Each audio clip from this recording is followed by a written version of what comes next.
The World is Radioactive podcast. It's your host, Ace Boogie, and I have a special guest with me today, but we're going to wait on him real quick. I want to give a shout out to our sponsors real quick. So shout out to Mr. Randall Tripp with Madhouse Customs. Now that young man will get you right in dress. Okay, if you need something printed, holla at Mr. Randall. Also, oh yeah, this is Mr. Randall's shirt right here. Mr. Randall Tripp shirt right here. Also, Past That Apparel. You can catch them on Instagram at Past That 2 on Instagram. You can also catch them on Facebook as well under Battle Print Press. Let's go ahead and get into it, yo. Yeah, let's do this. Sir, state your name. My name is That Man D. Wayne, born and raised right here in San Antonio, Texas. Lakeside, East Side, Countryside. Okay, so tell me about growing up in San Antonio. Was you one of them bad little boys? I think that just depends on who you ask. Yeah. So I don't. If you ask your mama, she would be like, think so. You don't think so? So you weren't back there in the ditch getting your clothes all dirty and. Oh yeah. So that was you. But that ain't bad though. That's just being young boys. You know what I'm saying? We're gonna get into that. That's how you learn. Okay. I'm with you. So, sir, you're a director, and you also won an NAACP award, correct? Yes. So tell me about that. So I was blessed and fortunate enough to participate when the NAACP came to San Antonio. They had a film competition, and I was actually last minute found out about it and was picked out of a nationwide search to compete against two other filmmakers, and we were given a topic.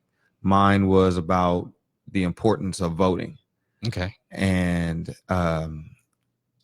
we were given 2 days to write it, 2 days to shoot it, and 2 days to edit it.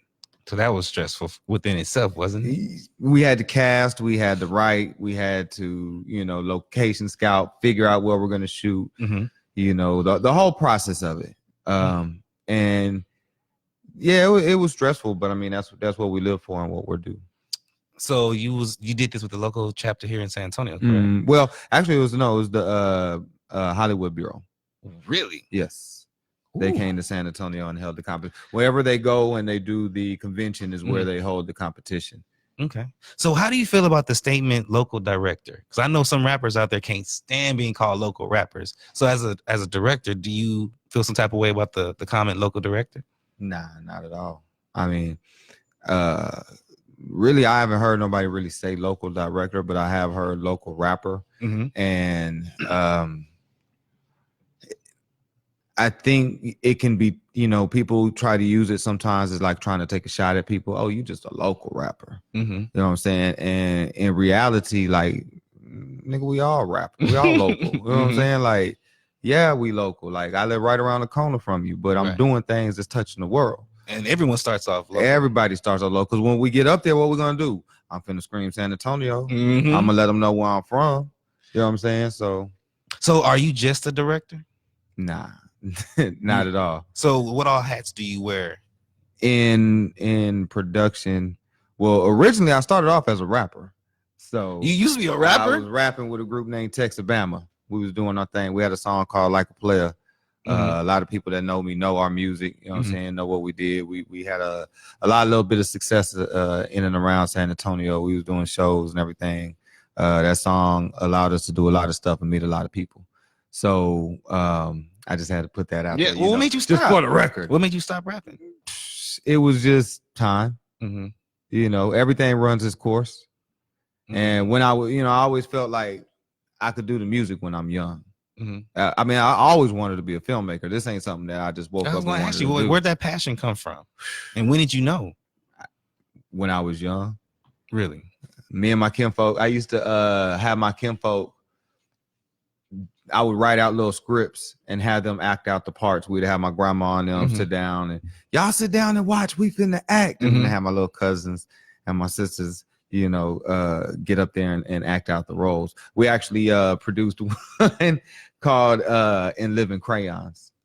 Oh man, okay. Real talk. Really? Real talk. And you wrote it? I wrote it. Man. I wrote it in crayon. So describe to us what it was some like kids. Your first play. It's a good memory. It's a good memory to look back on. Did you get a standing ovation? You know what? I think my grandma did stand up. I think she did stand up. Well, speaking of that story you told when you was young, tell me this. What was the hardest as an adult? What's the hardest, and the director? What's the hardest story that you've had to tell? I think each story that you tell has to be the hardest story that you tell. In the way that you challenge yourself. Okay. Because if it's easy, you know, if anybody can do it, is it a challenge enough to do? You know, greatness isn't doing the easy things. Greatness is carving your path out of rock, and you know, building your roads. So I think the each story that you tell is the hardest because you have to get into the story. You have to know the story. You have to know your characters. And if you aren't stressed in doing it, and I don't mean stressed like you can't, where this is, you know, your focus. Okay. Then it's not going to be your best work. So tell me about actor-director relationships. I'm cool with my actors. Yeah. You know, I don't know how other directors are. I've worked with a handful of them, and everybody has their own way. There is not no right way. There's probably a lot of wrong ways, but there's not no one set in stone right way to do it. I guess I would be more like what they would call like a player's coach. You know what I'm saying? Because I get along with my people. Like I'm not gonna come in demanding, you know, this is how you're gonna do it, because I'm gonna work with you. Because the character is already inside you. That's what I already seen you as, the character. I just need you to be the character as you. So how do you bring that out of them? Sense. How do you bring that out of your actors and actresses? Well, you have to let them first off understand that it's already them. You know, they may have to act, but you're already the character. You just have to be you as the character. So are you convincing them? Or they you don't have be to convince them already? They're already actors. They're professionals. You know, but you have to get at, because the hardest thing you can do is get somebody else to see your vision. That's one of the hardest things you can do. You know, I could tell you all day what I'm thinking, but you still may not see it. You know, no matter how much you think you see it, once I actually write it out, you'd be like, oh, I thought you was talking about doing something else. So it's the same thing in acting. You know, you have to get them to see who your character is. So a lot of times I'll even tell them how I thought the line out when I wrote it, because it has to be said that way for it to make sense in the context of what I wrote. So have you only directed your own films, or you've directed other writers' films as well? I have directed in learning my craft. I've directed what other people have written, but not so much. Not where I was just like, this is a project I want other people to see. Now, of course, in doing music videos and other productions, you're always going to work with other people's ideas. And my job as in my production is to bring your vision to life. And how do you do that? How do you bring something that's written on a piece of paper to life with your camera? You know, I don't know if I can describe it. It's just something that I know how to do, because you have to, like, each part of it is important. You know, each word on that paper when you're writing a script is important and stands on its own. You know, so you don't have, once we finish recording this podcast, what I said is what I said. It's done. I can't go back and change that. So once you film, you're done. You can't go back and change that. And if you do, you got to spend a lot of money. You know, what's it called? Reshoots? Well, yeah, you may have to reshoot. You know, I mean, and shit happens. Shit happens. You know, you might have to reshoot, but you do everything you can in pre-production to avoid having to do that, because you're working off of a budget, and the bigger the budget that you're working with, probably the more important you should take it. You know, because you don't want to mess over people's money. Yeah, for sure. You know, even if it's your own money, or if you have investors or whatever the case is, you only have that money to make it happen. So you have to stay within that budget. So to do that, you have to plan everything out, all the way down to okay, my actors are getting paid X amount a day, my grips are getting paid so much a day, my camera people are getting paid so much a day, you know, actors, you know, if you're doing rehearsals. So it's time is money type of situation. Time is money. I've actually heard you say that while you was, you know, filming. Time is money. Y'all like you can't get it back. You can't get it back at the time. The clock is ticking. But that's if you know, you take it to that nth degree. Mm-hmm. I do, because I've been told I'm like a perfectionist. Yeah. But it's not the fact that I'm a perfectionist. It's a certain level of professionalism that I'm trying to achieve. So being that you've done this, what type of drama have you encountered, you know what I'm saying, doing this? It's when it comes to on set. On our sets, not much, because we've already worked with everybody that I try to have on set. No, take that back. Everybody that I have on set is a professional, and we're here to accomplish a goal. I've been fortunate enough to not have drama on set. Not saying it wouldn't happen or couldn't happen. I mean, you know, well, I mean, I know you've heard stories. I know someone came to you like, man, this actor here is doing too much. And you know what? Okay, so I've worked with actors that you're not probably as comfortable with. Okay. You don't like his personality. Okay. Or his breath might stink. You know what I'm saying? Like, you never know, but that's the professionalism in you. Now, me as a director, I have to look at it and say, okay, how can I still get out of this person what I want? How do I have to deal with this person? Excuse me. How do I have to deal with this person to get them to be the character that I need them to be? It doesn't matter if we get along. We can still work together professionally, you know, to achieve one goal. Okay. So, I mean, it sounds like it's a lot of stress that might be going on in there. Like, is being a director a stressful job? What's stressful? What would you say the most stressful thing about it is? I mean, it's fun to me. I mean, it's stressful because, you know, I mean, you could go and ask my wife. I tell her all the time, babe, this ain't working out. I don't know about this doing. I don't know about, you know, but that's just natural. You know what I mean? Like, but it's stressful if you let it be. As long as I say, if your pre-production is done, you can alleviate a lot of that stress off you from the get-go, because you start working on a schedule. Boom, boom, boom, boom, boom. And if everybody, you got everybody up to speed, all your crew leaders, your team members, everybody knows what's going on. Your assistant director is up to par, and they're getting the next scene ready, getting the next angles ready, getting the grips ready for the next lighting and what lights are going to be used, where they're going to get placed. That way, everybody is just moving like clockwork, and you can alleviate a lot of that stress from the jump. So, speaking of scenes and angles, have you ever shot a sex scene before?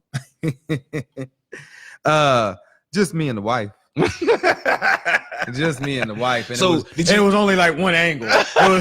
Whichever way my hand, yeah. You know, or you set the phone up right there. No, I'm just kidding. I have not officially shot one. No, okay. I haven't shot one. You haven't shot one officially? No, officially or unofficially. How are you gonna know that this scene is perfect, that it's good? Like in a sex scene? Oh shit! As long as the ending is good. So in a sex scene, I mean, real talk though. Like as a professional, I've been asked. It just haven't panned out. You know, people have ideas. I've talked to a number of people about ideas they want to shoot and stories they want to tell, and it just hasn't worked out yet. But if and when I'm in that position, you're going to treat it professionally. Now, I'm not shooting pornos. I'm shooting films. So I have to look at it artistically. Okay. And how it's going to be. So one that stands out to me just because I seen the film the other day here recently was Superfly, the newer version. And he has the threesome in the shower. And yeah, you know what I'm saying? Like, it's dope. Like, it'd be like, okay, this is what we want to see, right? Like, it's the man's dream, right? Like, okay, cool. Like, I could feel that. But at the end of the day, it's not a porno. So if you look at the way they did them shots, they were very artistically done. You know what I'm saying? And it was the shots were balanced, the lighting on it. It told, you know, a love story. I mean, pornos are the best love stories told, right? Yeah, man. Goddamn, yeah. But it did it in a very artistic way. Okay. You know, when you just go in there and it's raw, then people in their mind will put that, okay, this is where your art is. Mm-hmm. You know, so what makes an art painting, you know, so great a lot of times is the care that you put into creating it. In my, if it turned me on, then that's a damn good scene. I mean, would you judge it that way? Not me. Not me, because I'm not looking at it like that though. Like I'm a little bit ruined when it comes to that. You know what I'm saying? It's like people be like, I want to be a gynecologist. Like, ain't that the doctors that look at the girls? Okay, like I had to confirm that before I continue on with my story, because I don't want to talk about like the ass doctor and be like, you know, no. But you know, like people like, oh man, I want to be a gynecologist. I want to look at it all day. Till you in there looking at it all day. You know what I'm saying? Like it becomes a job. My boss coming out of it. Oh, yeah, Lord. It becomes a job. You know what I'm saying? So as a director, I'm looking at films now, looking at the technicalities and stuff and how they got angles and how they did the lighting and stuff like that. So I'm ruined on looking at them like that. I don't. So how do you know? So how would you know that it's a great scene? The feeling that you give people. Well, I mean, like when I see it, there's gonna be a feeling I get. Yes, there's gonna be a feeling I get, and I'm gonna look at it from the level of, you know, artistic. The level of that word, but you know that they put into it. I think the people know what the hell I'm talking about. Yeah, no. Like, but you know what I'm saying? Like, that's artistry. It. Artistry. So the artistry that they put into the sex scene. You know what I'm saying, is it just titties, or is it titties and ass and artistry? You know what I'm saying? Like, that's basically how you would make a sex scene, you know, and then you make it memorable. Do you ever will there ever be a worry about getting turned on shooting the scene yourself? What, being hard on the side? Yes. Hold up, give me a minute. Where my wife at? Baby, come here. Come here. This scene too good. Come check this out. Take a break. We're gonna take a break. Everybody go to their green rooms. Oh man. I mean, at that point, like I haven't been in that position per se yet, but I don't think it would be a problem because again, I'm doing a job.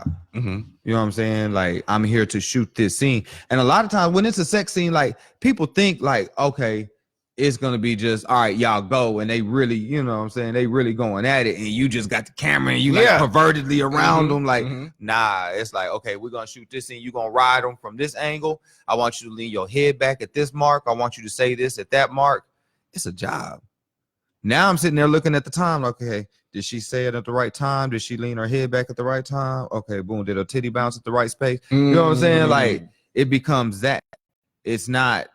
It becomes the art of it, because then you got to turn around. Okay, now he hitting it from the back, but you want to get that shot of her looking over her shoulder. Okay, now I got to set my camera up here. Got to set my lighting up. Oh wait, that plant in the background ain't in the right place. You know what? Sir, be quiet, sir. Look, and then it look up porn. No, did you say? Did you say Pornhub? No, Google what? But it becomes that. You know what I'm saying? Like the music that's you know, the lighting, the color of it, the bed sheets, is it silk, or you got some stained white sheets on there that, you know what I'm saying, like they should have been changed. Movies, right? You know, there's a song playing while they're making love and so forth. The score. Do they really play that during the scene? Just no, we figure that out afterwards. Really? I mean, it depends. Like, I mean, if you have it planned to that level where the song is that intertwined with the scene, then yes, you're gonna have to, because the timing is gonna have to line up. And how awkward are those moments, like in making a sex scene? I would imagine it's awkward. especially for the I actors. haven't done a sex scene yet, just Mhm. for the record. But I don't think it. I mean, it'd probably be more awkward for the actress and the actor. You know what I'm saying? I can imagine. The actor got this beautiful woman on him. You know what I'm saying? He got to keep from getting hard. You know what I'm saying? Or if he is hard, he got to deal with it and still get the scene done. You know what I'm saying? Like, it's probably more awkward for them than it is for the crew and everybody else. Because behind that sex scene that you see on camera, you got 30 people standing there looking at them. You know what I'm saying? And you know what? The way you talk about this, the angles and so forth, would you ever consider shooting a porno? I mean, money talk. Mm. Money talks. Shit, like I say, it's the best love story ever told. So, I mean, yeah, I would shoot it. Is there anything? I wouldn't say I wouldn't, but it's not where I'm building my career right now. You know, but you don't have a problem with it though. Nah, I wouldn't have a problem with it. You think your wife have a problem with it? Nah, she wouldn't have no problem with it because we grown.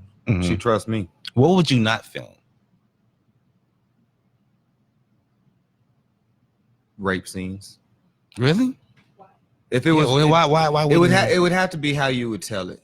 Like, I've seen movies where and it's just me personally.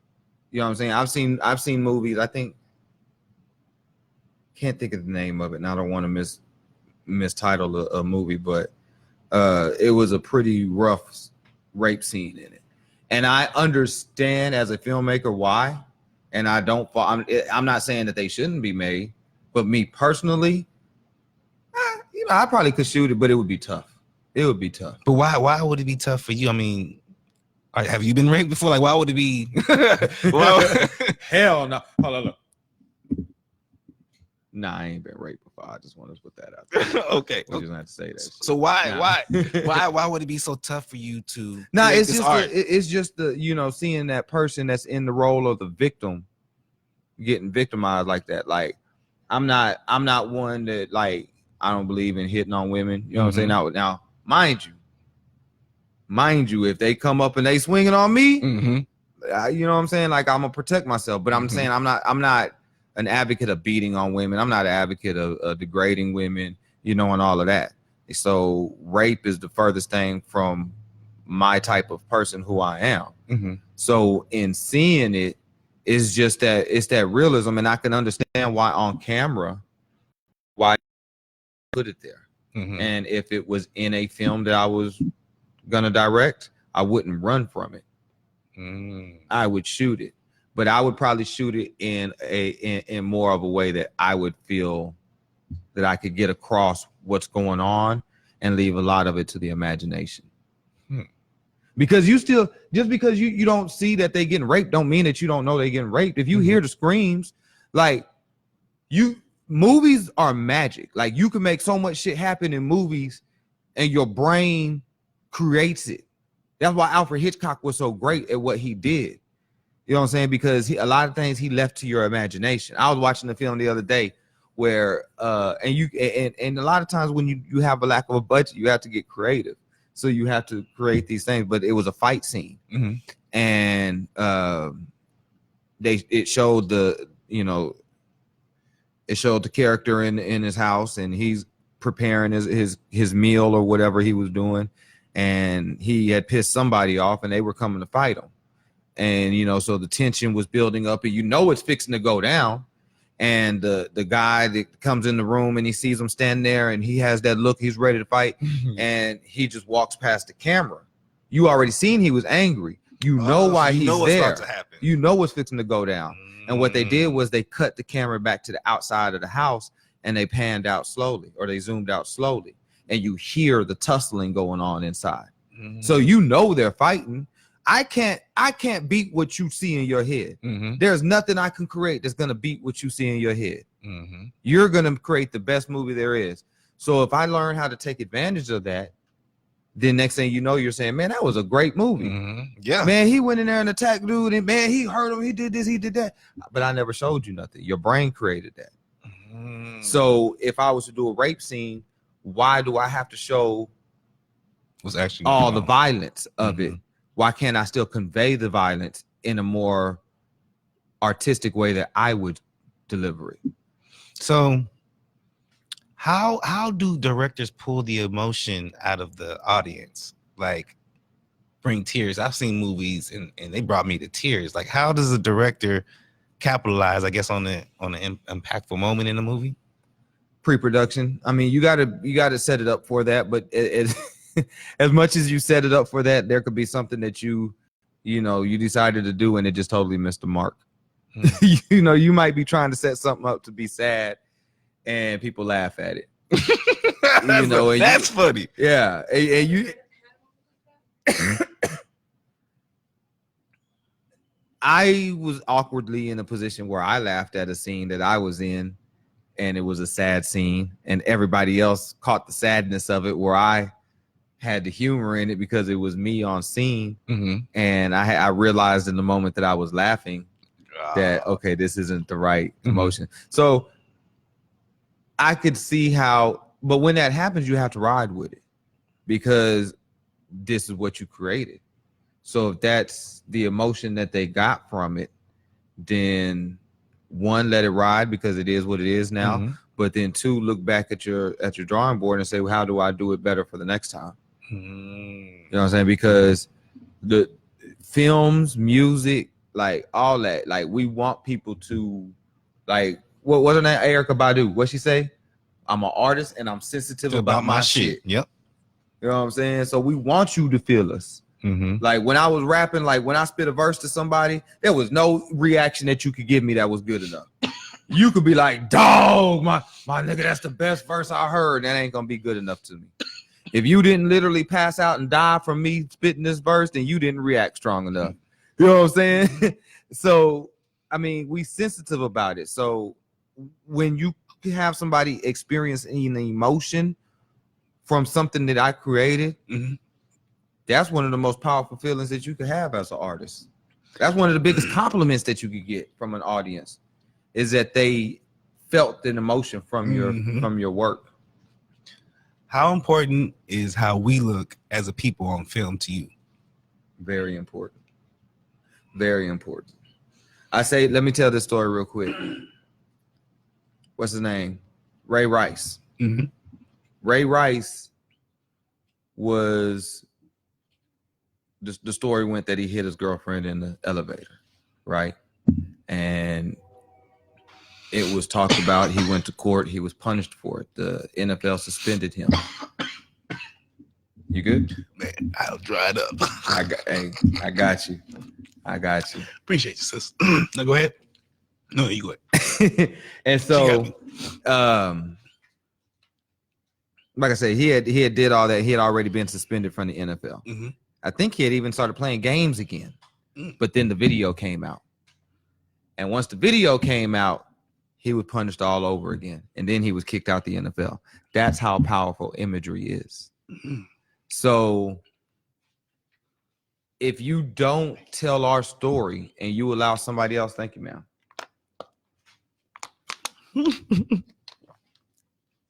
That devil juice.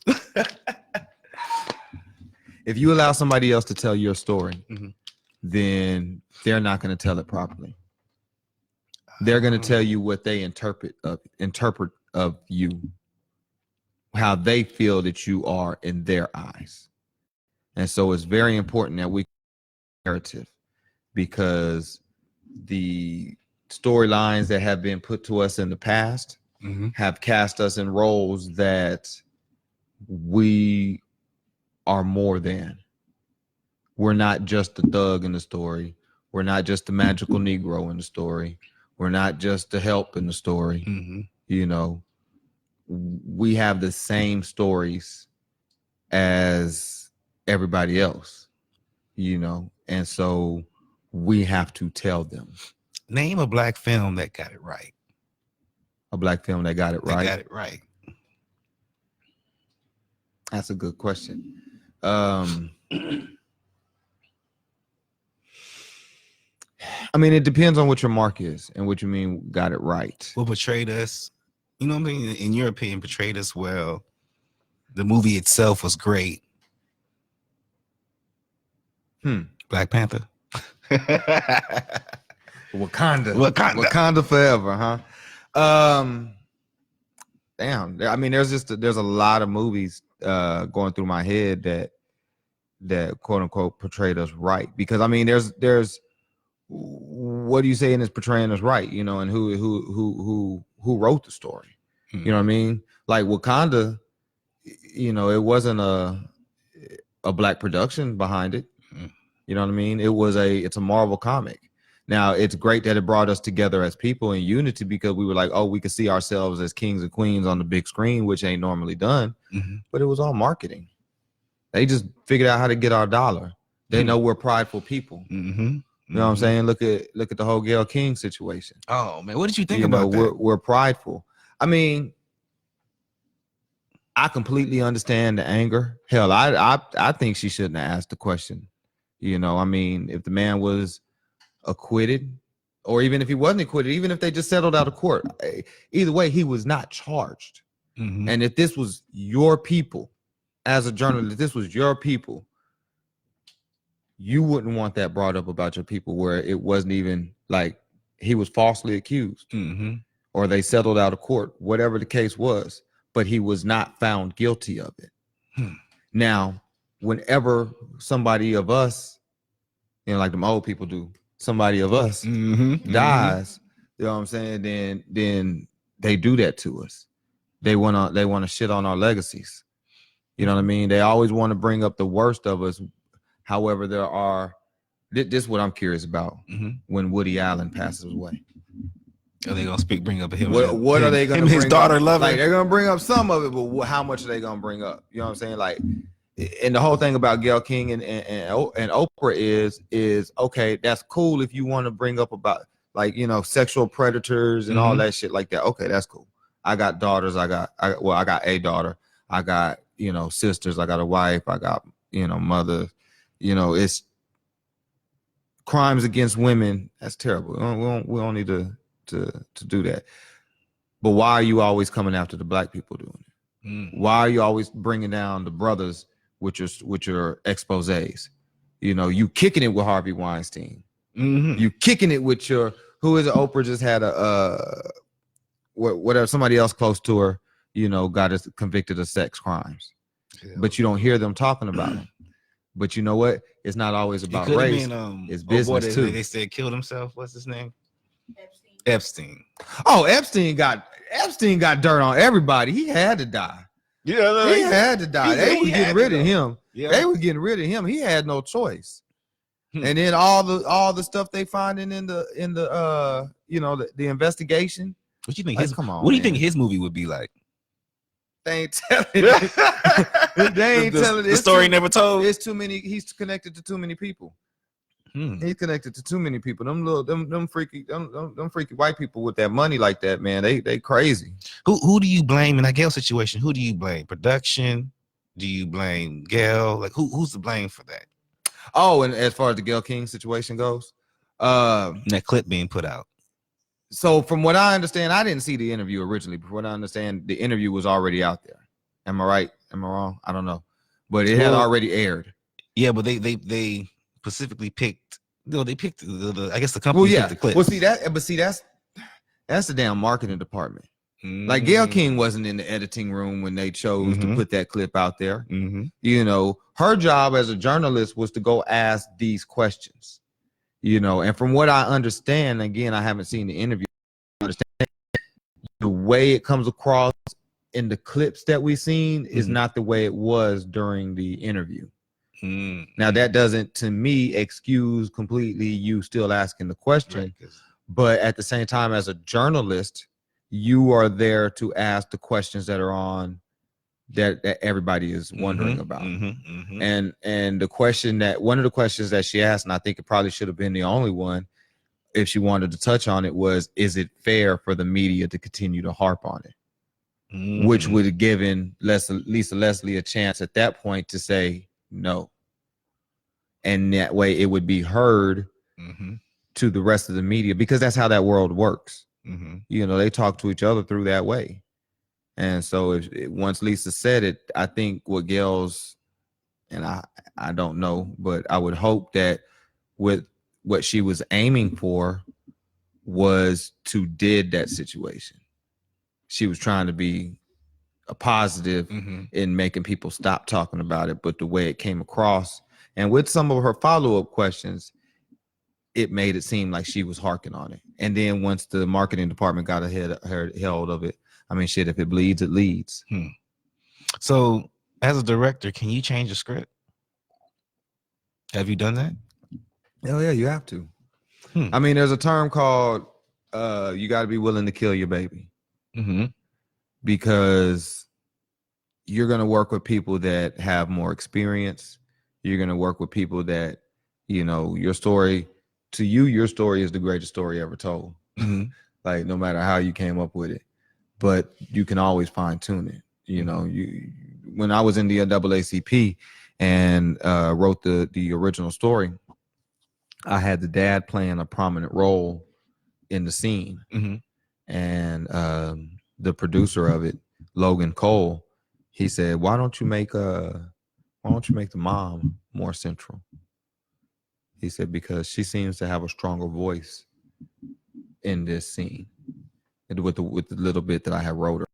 And he said, it seems like she's having more to say than what the dad is saying. Well, what if you switch that?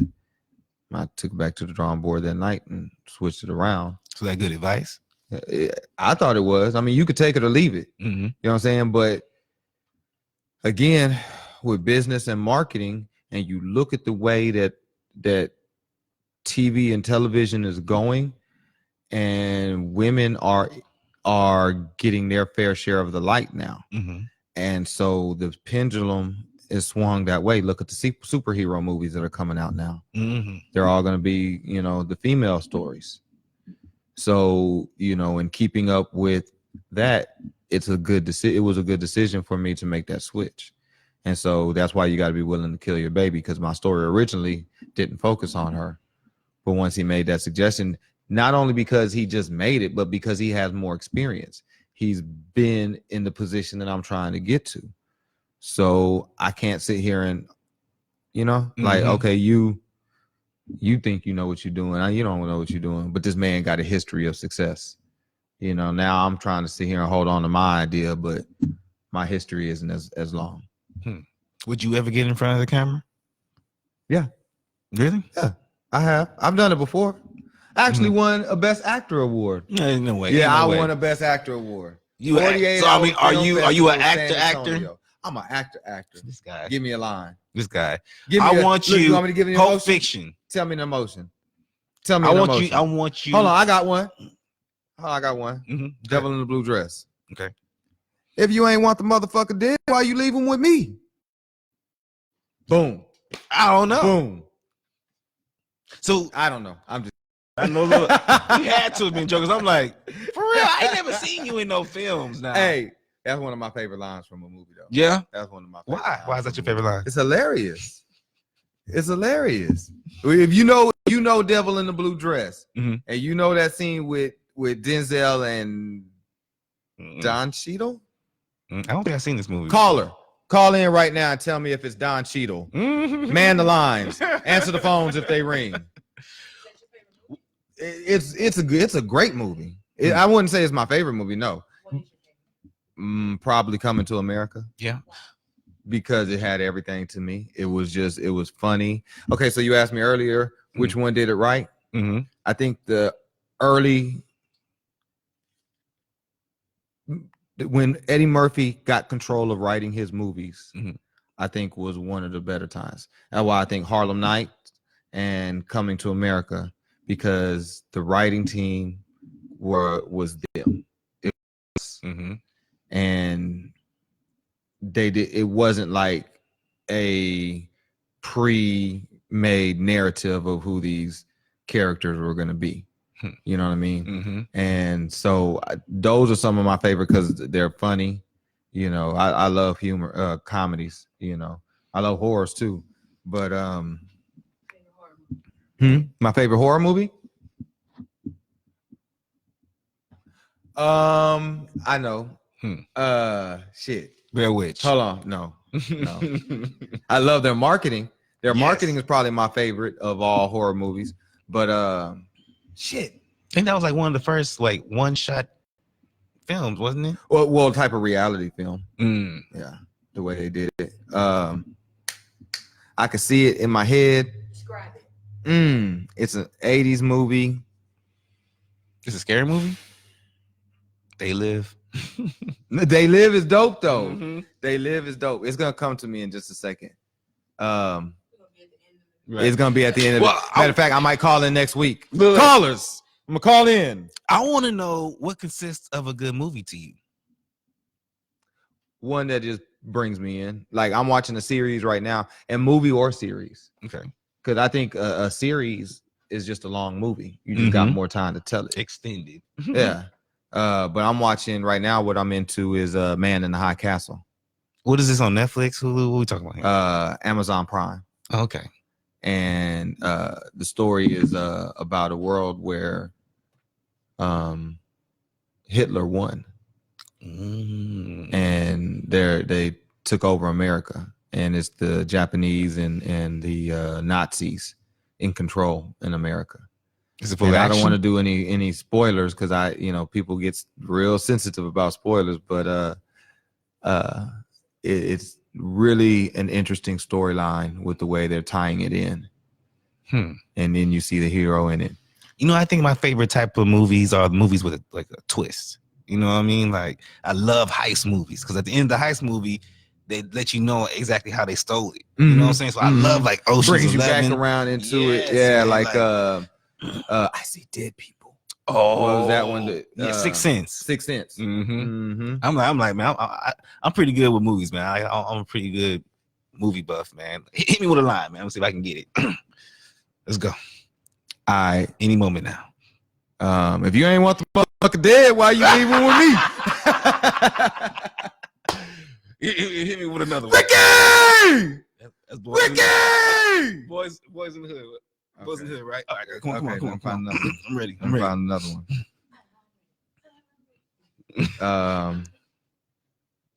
Ready? Because I'm ready. I'm terrible being put on the spot like that about movies. I mean, I know a whole lot of movies too. Yeah, let me see if I can play it the other way around. Let's see what's a good one for you. Harlem Nights. Oh, I got one for you. No, I got one for you. Oh, wait. Hold on. You shot me in my pinky toe. That's Harlem Nights. You don't do that. How you gonna call it out and then give me something from the movie? How about this? I see pride. I see power. I see a badass. Yeah. What movie is that? You don't take from nobody. You don't know what movie that is? You finna pull my black card, huh? It's probably something that I should know and just spit right. It is one of my favorite movies. Lion King. I have no idea. No. But you know what? It might kind of, because you sounded like you was doing the whole James Earl. Okay, that's Cool Running. Okay, that was Cool Running. That was Cool Running. You know when he was talking to him, he had to stand up to his dad. I don't know Cool Running. You don't know Cool Running? I know Cool Running. Oh, okay. But I don't know it. I don't know it that well. Man, that's the movie right there. Like, look, my mom, when I was growing up, right, VHS, she had Never Ending Story, Warriors, and Weird Science. Like, what is Warriors? Warriors is that dance movie? Nah, Warriors was the one come. Okay, what was he Warriors? Had the bottles and he was hitting them on his fingers and he was saying Warriors. But what were they doing? Like, it was like a gang movie, but it was kind of like twisted. It was like they was all gangsters, but you had like, and it's set in on the East Coast, but you had like one of the gangs was like a baseball gang, and they had they had paint on their face, like, you know what I'm saying, like, and then they all dressed up in baseball uniforms and shit like that. Like, it was a trip, but the orphans. Nobody comes through here and messes with the orphans. Like, when was this movie made? Oh, this is an old movie. Okay, because I'm like, I don't know, nothing. But it's classic though. Okay, it's classic. The remake that they redid it. That was Bad Boys. That's Bad Boys. Two. Yeah, it was two. That was one of them dreaded dudes. Yeah. They were shooting it up. That was when they went into his shop. The dude who was supposed to be that snitch. Oh. They were messing up the shop. Okay. Yeah. And he was dancing. And whoosh. Yeah. Okay, I remember that. Yeah. All right. What you seen, Bad Boys 3? I have. What'd you think I about have. it? You haven't Don't seen it yet? spoil it. No, Don't I'm not gonna spoil it. I was just what you dope. think? I like the way they went about it. To me, Bad Boys, it kind of had a twist. It did. It kind of had a twist. did. Like I like that. They set it up where it can continue. The Mhm. franchise got some more legs again. Which one is your favorite one? Which Bad Boys is my favorite? Dang. I think 2. That's the one with Gabrielle Union, right? Yeah. Yeah. Is that the only I don't know. No, man. Not Three? because of her, but Yo, but the story was better than the first one. Like the first one was groundbreaking on when it came out or whatever. Trying to think of the director's name because of his certain style. Martin Scorsese. It was no. I can't think of the director, but like to blow up a lot of stuff. I want to say John Woo. I don't know. I might be wrong, but it was different in the way they shot it. They shot it with a very Miami feel. Who's your Hollywood crush? Hollywood crush? Your Like, actress, like she's your hall pass. Like the wife knows if y'all was to ever meet this woman, she know what it is. She matter of fact, she gives you the pass for it. so Because in every relationship you have that. You have that person that Goodloe said hi, Daddy. what's up, baby? What's up, baby? I'm going down. I'll be home in a minute. Yeah, I already know. Yeah, you asked this question, and then my wife hits. First of all, this so is a my famous Hollywood actress. crush is TJ Goodloe. Ah! She fine them up. I tell you what. No. Famous actress. So growing up, I had a crush on Jada Pinkett. So to this day, is she your favorite actress? Is she your crush? Your WCW? Like, You were trying to put me on the spot. I mean, how much trouble can you get into? I like. Hall pass. Just stick with hall pass. Well, yeah. Hall pass. Is she that one? What fact? Who was that for her? For the wife? Mm-hmm. Idris Elba. I don't want to know. I don't want to know. So you one of them jealous men? Ain't no hall pass. Look. Shit. But yeah, put it in the comments for real. Who you think it is? I have been told that I look like the light skinned Idris Elba. Okay, Elba but what do you? Who was her? Whatever Who that was her means. crush though? No, I'm on just Idris. Oh, so whatever that it is dude's Idris. name is, Yeah. Why? Like I said, I'm the light skinned Idris. Yeah. I don't That's know the name, why they lied to you like that. Idris. Look, she said quick. Idris. My wife's is Tyrese. Tyrese. Little crybaby ass. Yeah, nigga. that is her. Why get That's on? her Why get on live and cry so much? I ain't never seen a nigga. First on of all, live the so women's much love the all crying. time. The women's love. What are you He talking cried about? with the ugly face and everything. I'm not getting on. That's an ugly social face. media and crying. my daughter. Like Ooh. I'm leaving. You know what? I'll come afterwards and be like, look, y'all. I've been in my feelings. Eyes all red. Like, yeah, but I'm not finna be on there just, you know what I'm saying? To each his Boo-hooing. own, though. That's his own. That's his thing, man. That is hilarious. That's like his trademark now. Be that crybaby nigga on live. No, but check this out. He back in it now. Like, you know, he in this new Fast and the Furious. Oh, yeah. He's also in Morbius movie. Now, you know who Morbius is? The Marvel character. Yeah, vampire. Yeah. Yeah, so you know Morbius is usually with Spider-Man. You know what I'm saying? Mhm. But Sony got their own little Morbius movie. Kind coming of out. like Venom. What's the Oh, name? Deadpool. Not Mhm. Deadpool. Venom, right? How they make Venom, spin off of right? Venom? Yes, it's exactly like that. So it's gonna have its own little universe. Is he Morpheus? Or what is your character name? Some Leto, the one who played Joker. Okay. What's his name? Jared Leto. Jared Leto. He's playing Morbius. So I'm excited. I am the superhero. But you know the comic book stories though behind it. I sit there. Okay, there's this little show that comes on YouTube called Comics Explained, and it's this guy that his name is Rob, and he explains the comic book. He reads directly from the comic book and explains it, breaks it down for you. You know what I'm saying? So I listen to him a lot. So that's where I get all my comic info from him. I'm telling you, he breaks it down. I listen to him one day. I don't know if you're into like Marvel and My all cousin that. used to get into it all the time, so it was always by proxy. I know the stories. He had the comic books, and I would read them too, but I wasn't into them as much. But Could you make a film? Could you make a superhero film? Hell yeah. So first of all, you know what I always wondered? Like, different films look different. Mm-hmm. You know what I'm saying? It's shot different. What's all the different ways that you can shoot a film? It just depends on what emotion you're trying to pull and what story you're trying, because your images have to tell a story. So it's a happy moment. It's bright. Yeah. Dramas have more shadows. So when I seen you doing your directing thing, you had these lenses that goes in front of the camera, like different lenses and different colors. Like it was red and blue. And what is that?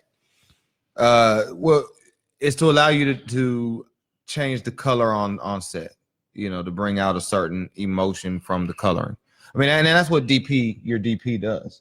The DP is the director of photography, and they're the ones that understand lighting, and they understand how to make a shot look, to have depth to it, so that you separate your people from the background, and that the background has its own personality, because lighting is its own actor in the film. So does somebody different do that part? Yes, you would prefer you it would be best to have somebody who knows what they're doing to do that, because as director you need to concentrate on the telling of the story and what you want your actors to do. That's such a large crew, because each role is 100% important. You have to have your person who's in charge of wardrobe, because they're going to have to keep up with them every day. You might have 5 or 6 actors in this scene, and each one of them has a certain outfit that they need to wear, and that outfit has to be kept up with. It has to be cleaned. It has to be put on hangers at the end of the night. Has to be stored. So your wardrobe person is just as important as your assistant director. So what lens would you use for that sex scene we was talking about earlier? Probably a 50 millimeter. Probably a 50. A 50. Because it's going to give me the best depth of field. And what do you mean? What do you mean when you say that? The depth of field, like. So like, what makes things look more cinematic is bokeh. Bokeh is, for example, if you're watching this at home right now, do this experiment with me. Put your hand in front of your face. All right, you see that? Now focus on your hand. You see how everything else around it is blurry? That's bokeh.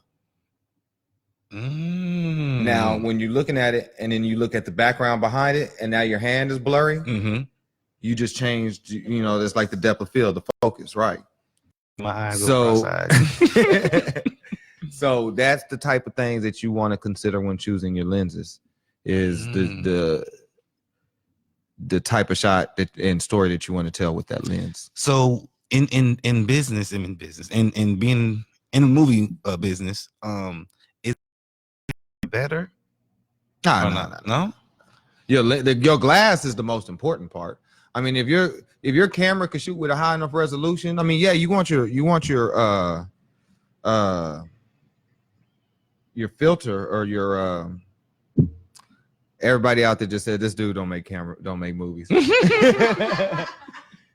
You want your sensor on your camera to be large, because you want to be able to not have to crop your image when shooting it. However, your glass is more important, is very important, because it's going to allow you to get those different types of shots. So, if you have a lens, most stock lenses that come with cameras, everything's going to be in focus. So it's not probably the most ideal camera or lens that you want to use when telling a story, because it's not going to create that story feel from it, because it's like a home movie, because everything is in focus. Why do they have my favorite camera? I have of the ones I've worked with. I mean, I love Sony. I'm a fan of the Sony line, because I like their color reproduction, like Canon's on their photography. But I've shot with Reds on my films, and Reds, the color reproduction that they have is just deep. It's real deep, and you can go in there and afterwards, when you're color grading it and color correcting, and you could just pull out colors that are just like make the screen dance. So when I see some films, they're different. Like they're widescreen films, and then there's what do you call the one that kind of cut off on the ends? What would you call it? Theater.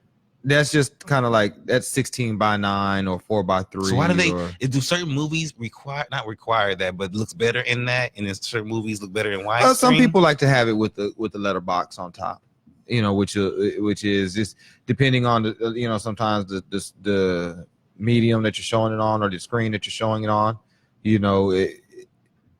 I drop mine in usually a 16:9 format, but there's sometimes they want 16:10. and it's going to create that 1-inch block on the top and bottom. But why? So, What's the point of that? Why it's would you- it's just the size of your image. It's to do with the number of pixels that are in the image. Okay, so the same thing with your cell phone in a sense. The smaller it is, the I guess the better the pixels are. Like when you zoom in and it becomes wider, the pixels might. Well, the image. So when you were watching YouTube, right, and you have a 720 image or a 1080p, 360, 1080p. Well, 1080p is going to look better because there's more pixels in it. So when you zoom in, it's clearer. When you go to 720, there's less pixels in it than the 1080. So it starts becoming more pixelated, where you see the blocks and things like that. Are movies shot in pixels as well? Oh, everything that you're seeing is in pixels. It's just a number of pixels that they was shot in when it was filmed. Shot. How did the camera shoot in 4K or did it shoot in HD? Did it shoot in 6K, 8K? They have those now, especially on the films that are going to theaters. Probably 2K or dropping it down to a 2K. So you have a film. What'd you shoot yours in? 4K. So tell me about this film. So the film. What camera would you recommend for a beginner? For a beginner, I cut my teeth on a Canon T3i. So it's a great little workhorse. It's good priced. I think the body is $800. Lenses are gonna cost no matter what. Like unless you get more like a camcorder camera where the lens is, it's all in one. Those are generally more for like sporting events or live events, things like that. The DSLRs, if you want to go that route, which is probably the more affordable ones. Like I said, the body is under $1,000. You can go with that. Okay. So back into we gotta get crunk because we're talking about your movie here. Let's do it. So, So tell me, Mr. Dwayne. Tell me about Dwayne. That man Dwayne. That man Dwayne. Sorry. Tell me about your film and what it's called. So the film that I am working in conjunction with the NAACP and Ford is called Policing. And policing revolves around a black family. The mother has been a cop for 19 years, for a long time. Her oldest son is killed by another cop on the same police force. Whoa. Oh, you're not telling the movie, are you? No. Okay. No. Go ahead. I'm just telling you, Yeah, okay. To get you interested, to get the synopsis. Right. But like I say, it's killed by another cop on the same police force. On the same police force? On the same police force. And he subsequently gets off for the murder. Does she know him? She knows him. She's worked with him. They on the same force. On the same beat. They both work the east side. Golly. There's no man. And he gets off for it. And he gets off for it. As they normally do. Mm-hmm. And the story actually picks up on her first day back to work. And she gets to see him and still. The emotions that she deals with her family, from being back at the job. Does she fit? Does she still want to be here? This is all she's known. So, it takes a look at it from her point of view. What would you do in that situation? I don't know. It's a tough situation because you got to think about it. You put this woman who has been, her whole career has been a cop. Mm-hmm. And when you meet people that are passionate about what they do, no matter what it is, be it a cop, be it a teacher, be it a rapper, when they're passionate about what they do, that's who they are. And then when something happens that shakes you at the core of what you are, and you now have to question if that's who you are anymore, like that's a deep question. So this film, well, first of all, what rated? If you was to say it was rated PG-13, what would you rate it? Oh, it's PG. PG. Okay, so I don't have no porno scenes in here. Ace's gonna say like, okay, so look, the sex scene that you got in there. Did she take off her belt? Did you shoot it with? What's the focus? Did it focus on it and the back was out of focus? Which one was it? What inspired this story? So this story was actually, the story that I won with they wanted me to kind of base it around that, come up with a story kind of off of that. So I based it on the same family. And the original story that I won with, which you can see on my website, which I got to get back up, but it's goodvisuals.com. Yeah. Goodvisuals.com. And it will be up again soon. But you can see the award-winning film on my website. It's called The Conference. And it's about a young man who wrote a poem. And stars Paul.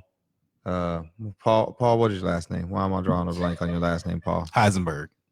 No. Okay, I'm not gonna say the actors because I'm terrible with them, and they're probably all looking at me like, I know he didn't forget my name. It's because I'm on the spot right now. Yeah, it's because I'm. Well, what time? Tanya, tell me the actors' names. There you go, baby. Look, baby. Look. There you go, babe. Type on the name so I could get the shots out. Is this film a drama? This film is a drama. So the story originally was about a kid that wrote a poem and he was passing it around at school, and the teacher picked it up and said that it was propaganda. And it wasn't a piece about propaganda. It was a story that was actually more about. The poetry was just more about the oppression of colored people in America. And so, again, it was his words were being like oppressed by this principle. So, no lifeline.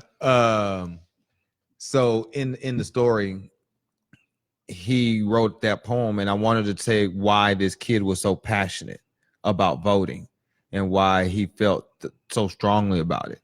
And so I had to come up with why he was so strong, and his brother was the guy that ended up getting killed. And then it just, it's kind of a part two. It takes off from it, and now you learn why the mom is so, her strength comes. So her other son died. So his oldest brother is the one that was. So killed. She had 2 kids die. She had 2. No. She has 2 kids, 2 boys. Her oldest child is the one murdered. She also has to deal with, how do I make sure this doesn't happen to my other son? Right. Because that's all of us. They see you as a threat. They see me as a threat. They see my son as a threat. And if we don't change this narrative, because we could say, well, it comes down to training. But how can you train when they're getting it from at home, from birth? They're seeing it on TV. With the way they portray us, we look like, scary people to them in a lot of ways, in the way they portray us.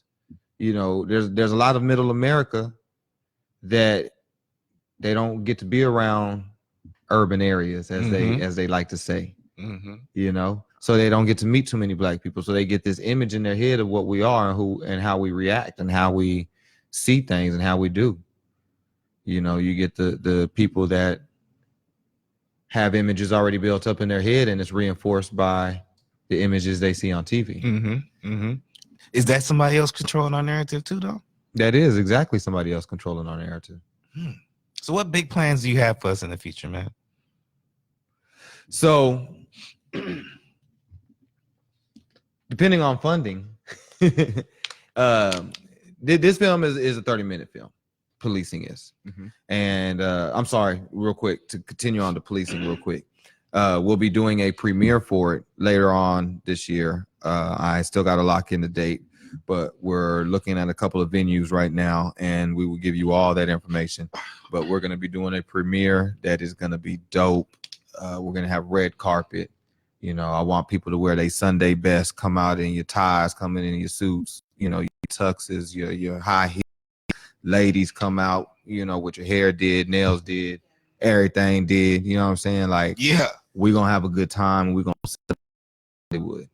And so when pay attention and follow along with us on the policing Facebook page, Policing the Movie. You can see about where we are in it. You can follow me on Instagram at Datmayne, DATMAYNE. And you can keep up with what we're doing and everything that's going along with it. Okay. And you said you're having, depending on funding, if they wanted to donate towards the movie, where would they go to do that? So How can they donate towards the movie? So we're working on possibly having it where when we show the film, it's a donation entry fee. Mm. So once we have all that set up, then you come out to the premiere and you'll be able to donate there. So because the production, we have a lot of stuff in the works. I don't know exactly what the next step is with policing. Again, if they want to invest in it and take the story further, then we may have a feature film coming here soon. It's whatever. We may have that coming soon. Me personally, in my production, I have Free Word, which is the film that I released right before I released Policing and got involved with all the NAACP and stuff. Free Word is based on a future where poetry and other forms of expression have been deemed illegal. So people have started selling poetry in the streets like drugs.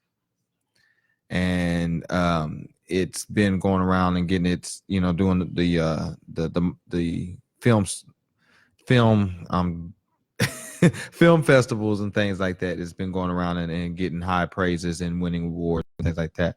I'm working on getting it to where we can bring it to the masses and get distribution on it for people to see that, because it's a dope film shot right here in San Antonio, in Lakeside, Texas, right here on the east side, shot it at it. So I do. I have one more question for you. What is SABIF? SABIF is San Antonio Black International Film Festival. And it is a chance for me to be able to give back in the arena that I love, which is filmmaking. There are a lot of talented filmmakers, and Black films matter. So it's not rare for a Black filmmaker. No, not at all. Not at all. It may be rare in the commercial field that people, what they see, they think only Tyler Perry is doing it on a big level, when there's a lot of Black directors doing it on a big level.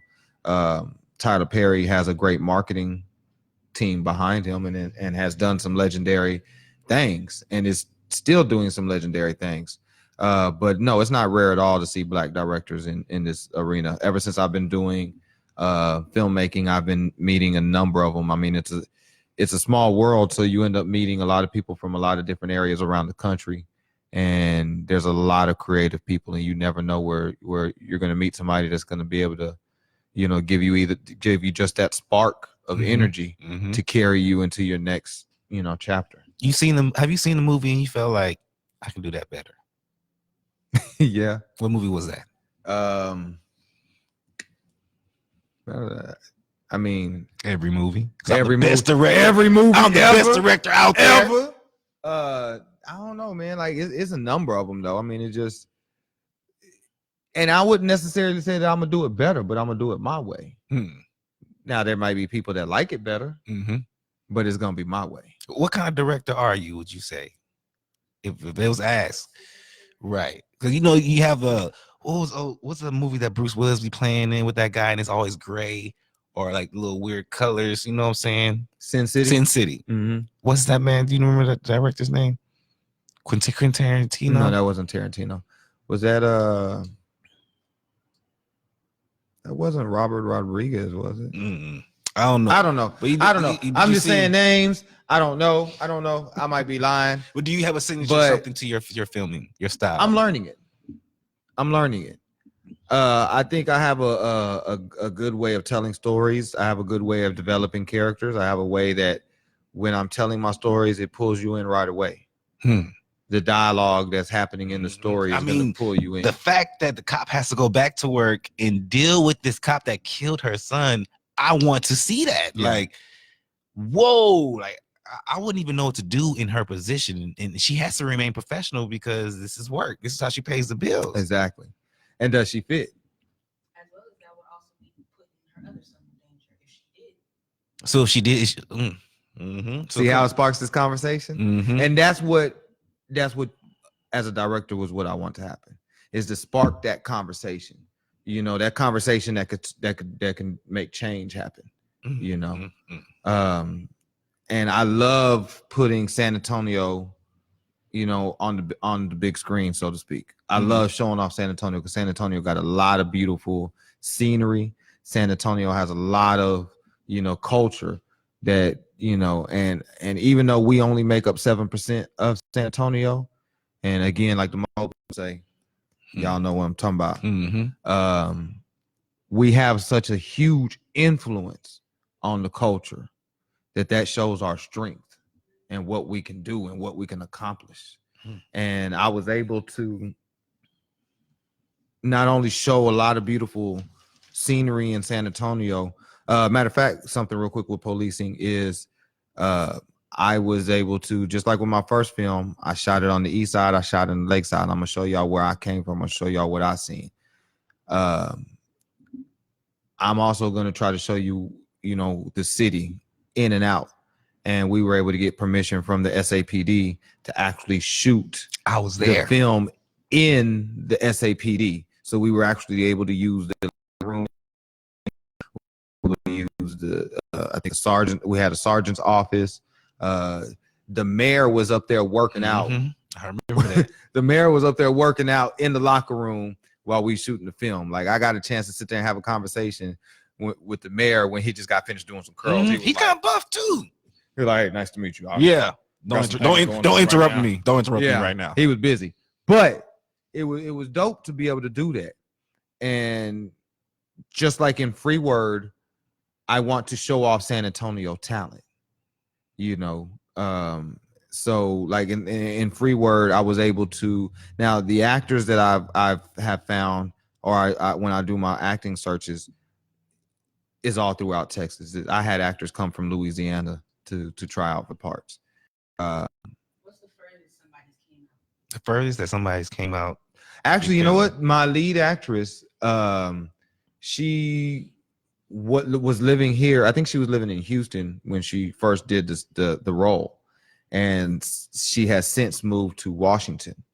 And we have needed to do some reshoots for like the movie poster and little things like that. And she actually has come back to take care of it. So it's not really acting in the role, but that is the furthest and the most dedication that I've had somebody, you know, give as far as travel is involved. Dang. So is there anything else that you want to talk about before we go? Okay, so I want to make sure that Free Word, that I plug Free Word, because there was a lot of people that worked real hard on that project with me. And if you go to Spotify, if you go to any of these you know, streaming sites for music, you can pull up the soundtrack.